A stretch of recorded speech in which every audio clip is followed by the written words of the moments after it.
So Steve, tell us about the real estate market in Sacramento in April 2013. Well, Alex, since the last time we talked about the real estate market in Sacramento, it was October of 2012. So we're looking at, roughly 5 to 6 months ago in time.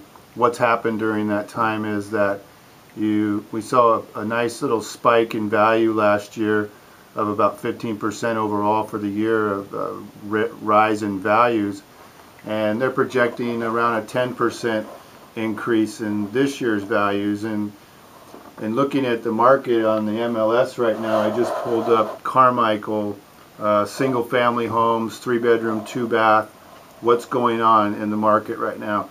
And when I see there are 306 listings that are normal active listings, pendings and solds in this market right now, there are 7 pages on the computer screen.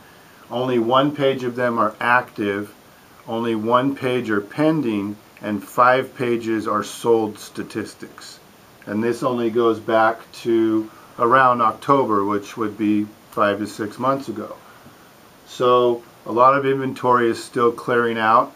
When these 1 page of pendings clears out on here, these are the blue, when those pendings clear, then you're going to have, those will become sold statistics, so you'll actually have more.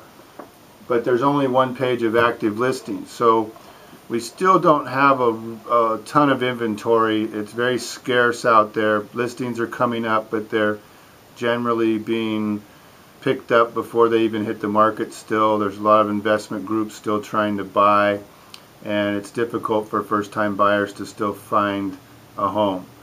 So we need more inventory, more people to sell, and then we'll see that the market comes back around. Our inventory is still low, even in light of all of those solds.